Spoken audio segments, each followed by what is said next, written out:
back to one-step equations. If you pretend that this is an equation, it would look like this. And we actually solve inequalities the same way as we do equations. So the first thing we want to do is look at how many operations we see. I see one operation, so I'm going to obviously get rid of it or get rid of the term, because ultimately we want this term by itself. So I'm going to get rid of a positive 3 with a negative 3. And obviously we're going to bring our x down because this is a 0. We're going to bring the inequality down, and then we're going to put negative 1 and negative 3 together and make negative 4. So right now we have an inequality statement that you can either read as negative 4 is greater than x, or you can actually rewrite it as x is less than, if you notice the little point right here is still facing x here. So x is less than negative 4. Now, the difference between inequalities and equations is that inequalities have more than one solution. Equations, x would be equal to negative 4, and it only can equal negative 4. So what's going to happen is that in order to make sure that we have recognize all the solutions for x, we graph it, like we practiced on the yesterday. So, or today in class, we actually reviewed it as well. So here we have to look at less than. Remember, we have two different types of graphs. We have an open, which is an open dot, and we have a closed dot situation. So when we look at this, open dot, remember, does not include the equal. So that's just going to be less than or greater than. And then closed dot, because it's equal to whatever number the dot is on, we're going to put that equal sign with it. So we have these two types of inequalities. So in this case, if you look at our answer, we have x is just less than. So it matches up here with the open dot. So as we put our number, remember the number that's involved goes in the middle. We have a number to the left and to the right, making sure you realize that negative 5, because it's to the left, is less than negative 4. We're going to put an open dot on negative 4 based on the fact that it's over here. Less than happens to be in the open dot category.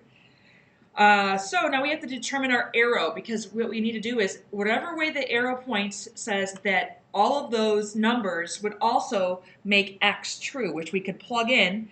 So what we have to decide is negative 5 less than negative 4, or is negative 3? So which one of these numbers, negative 5 or negative 3, if you plug it in right here into x, which one makes it true? Well, I hope you're thinking negative 5. And also, if you remember that numbers to the left are less than the previous number. So obviously less than L, less left is also L. So I always say LL for that case. So we have our graph. Now, we are going to check these. And if you look over here, over to the left-hand side of the board, we're going to look at plugging in an x. Which is nice, is you just don't have one value anymore. You can think of any number to the left of negative 4. You just can't plug in negative 4 because it's an open dot. It doesn't make it true. Negative 5, you can plug in negative 5, negative 6, anything, any number to the left of negative 5. So here I'm just going to put in negative 8 because it's to the left far enough. And then we're going to plug this in. We have negative 1 is less than, well, if you put a negative 8 and a positive 3 together, I believe you get negative 5. Is this a true statement? Is negative 1 greater than negative 5? It is true. It checks out. So now you can move on to the next problem.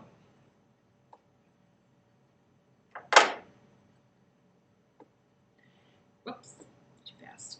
So now we have a problem that has x plus 9 is greater than or equal to 6. Again, our goal is to get our variable by itself. So in this case, I'm going to get rid of, hopefully you're thinking, if you want to pause, you can pause and just go through this problem.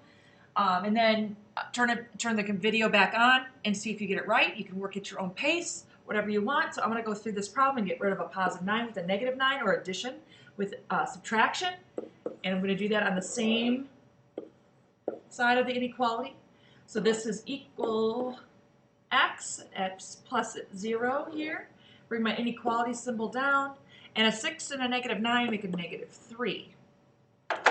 So in this case, again, I'm going to graph my solution because x is not just equal to one value, but because we have that inequality symbol, we have to make sure we understand if it's open or closed. That is the question here. So let's maybe ponder that thought as we put the numbers on the number line. So the -3 is within the statement or in our answer, so inequality statement of our answer. So we put that in the middle. We put one less than -3 and then one greater than -3. This dot here, because it's equal to, we're going to use the closed situation. So we're going to close in that dot, meaning that we actually can use -3 as a solution, but actually -3 makes it true. And now we need greater than. So remember, is -4 or is -2 greater than? So which way is the arrow going to point? I hope you're thinking to the right, because greater than, obviously, everything to the right is going to be a greater number. Now we're going to check. And in this case, ladies and gentlemen, I want you to make sure you understand and listen to me right now. I hope you have it playing. I hope you're listening. When you plug in x this time, if it's equal to, you notice that this is a filled-in dot here. Do not use that number. For the check, use something that actually is one greater, than the actual number. So I'm going to use -2 for my x plus 9 is greater than or equal to 6. So now we're going to put -2 and positive 9. I get 7 is greater than 6. Is 7 greater than 6? It is true, so I can move on.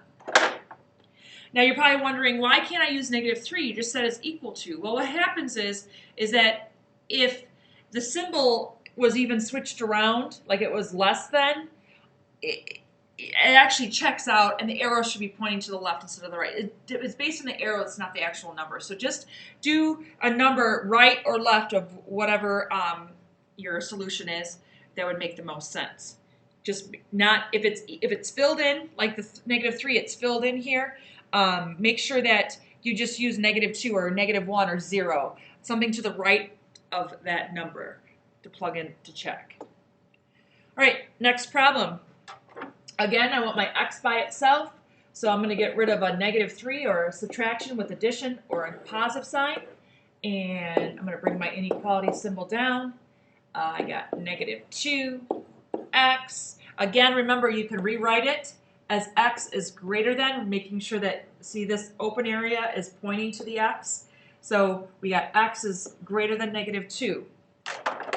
Now I'm going to graph this. We have a -2, we got -1, we got -3. Open or closed? Well, based on the equals, it's going to be filled in. Let's see if anybody remembers greater than always is in what direction. Hopefully you're thinking to the right. Now, our check, see if you listened from the last slide. Because it's equal to, we don't use -2, we're going to use something to the right of it. So we're going to use -1 minus 3. -5 is less than -4. That is true, so you can move on.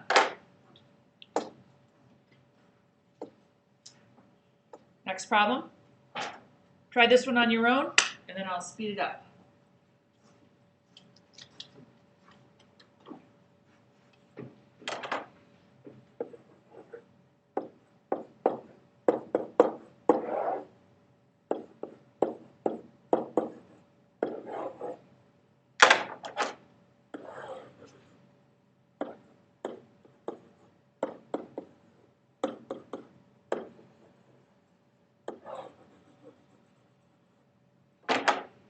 So I got x is greater than or equal to -2. My arrow is going to the right, and I have a filled-in dot. So remember, when you check it, do not use -2, even though it says it is equal to. Make sure you use a number that's to the right, because otherwise, if you have the arrow pointing to the left and you use this number, well, you're still going to get your graph wrong. You got to make sure the arrow is also pointing in the right direction. So as I check this, I'm going to put -1 in here. And when I put that in there, I get negative 8 is less than or equal to negative 9. Is 8, what? Did I say greater than? You said less than. Oh, I mean greater than is negative 8 is greater than or equal to negative 9. Is that true? Yes, it is, so it checks out. One last one. If you notice that in this situation we have double negatives, again, just like if we had equations with double negatives, you always make sure you change those double negatives to a positive, hopefully. And let's see if it shows up. No, it's stuck. And this is what happens. It'll come. They say they will come.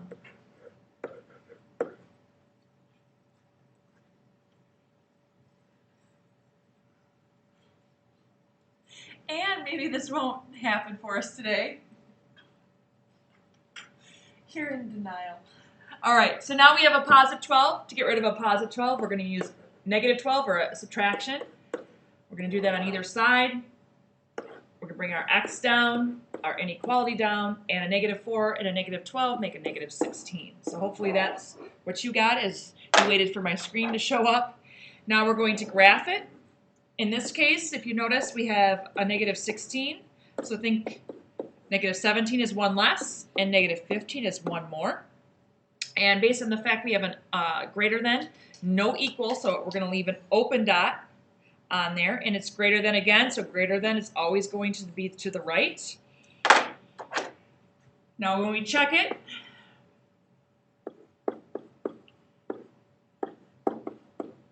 I'm going to replace x with my number that's to the right. Now, you know, some of you might think, well, negative 15, you can plug that in, sure. I also, you know, you could plug in negative 15, you could plug in anything to the right. I sometimes, if 0 is involved, I go all the way to 0 because 0 is easy to check with. So 0, and we've changed those double negatives to positive, so now we have 0 plus 12, which is 12, is indeed greater than negative 4, so that's true.